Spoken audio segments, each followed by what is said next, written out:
on the whole, been a benefit to the U.S. So I support NAFTA, and I have no apologies for it. Richard, an independent, Clearwater, Michigan. Morning. Good morning. Mr. Crystal and America, stop lying about Ron Paul. There is a revolution going on in this country. This is restoring individual liberty. Talk about the issues, for crying out loud. He wants to end the Federal Reserve and give us sound money. He wants to end the undeclared and unconstitutional wars. He voted. Didn't he vote? Didn't he say last night that he voted for one of those wars?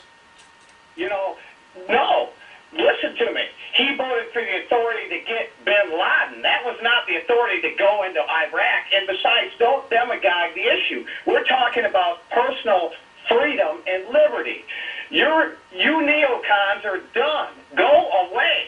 America doesn't want you anymore. Fox News lies. Your propaganda is a disgrace to the republic. Give us a break. All right, Richard. Bill Crystal. I think this is a country of liberty, and I don't think we need Ron Paul to bring us back our liberty. I actually am a big critic of the Federal Reserve, and I'd be happy to.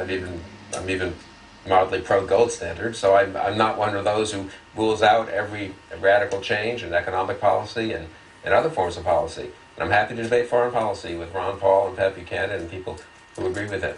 But the notion that somehow, fine, Ron Paul can try to lead a revolution. I'm not interested in a revolution.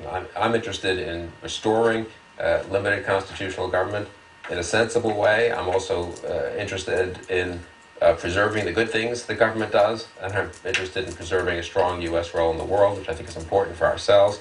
I'm interested in stopping Iran from getting nuclear weapons, which Ron Paul seems to think isn't important. So if Ron Paul thinks it'll be good for our individual liberties to have an Iranian regime with nuclear weapons and then a nuclear arms race in the Middle East, if he thinks that kind of world is a good world, and it's going to be a free world for our children, and will make it easier to preserve freedom here at home for our children and grandchildren, he's welcome to that view, but I don't agree with it. Bill Crystal, founder and editor of the Weekly Standard. Thank you, sir, for talking to our viewers. In the long run, but even in the short run. Even in this 2012 election? Yes. Just look how many Democrats and independents have voted for Paul in these primaries. So you think it would hurt President Obama? No, I don't know, honestly, but I would just feel more comfortable as a Republican and as a conservative saying, you know what, our party, if Ron Paul can do whatever he wants, and his supporters obviously can do whatever they want, and if he wants to support whoever the Republican nominee is, people are free to support whoever they want. But I don't think anyone should plead with him not to run or to stay in the party, and I would be comfortable in the party, and I would be comfortable in the general election. If Mitt Romney or Rick Santorum or Newt Gingrich were standing as the Republican in the Reagan tradition and debating both Barack Obama and Ron Paul. Let's try to get in one more phone call, maybe a couple here. Rick, a Democrat in Dyer, Tennessee. Go ahead, Rick. If you can make it quick, that'd be great. Good morning. Morning. 1994, when we passed NAFTA, about 4 of your candidates was for NAFTA. And it's cost this country millions of jobs. And it ain't very patriotic for a company to take their profits and move it overseas.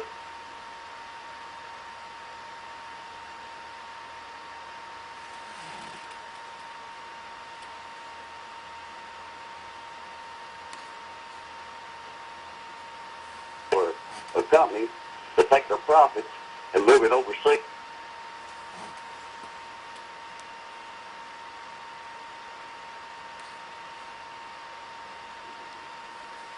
One more phone call, maybe a couple here. Rick, a Democrat in Dyer, Tennessee. Go ahead, Rick. If you can make it quick, that'd be great. Good morning. Morning. 1994, when we passed NAFTA, about 4 of your candidates was for NAFTA. And it's cost this country millions of jobs. And it ain't very patriotic for a company to take their profits and move it overseas.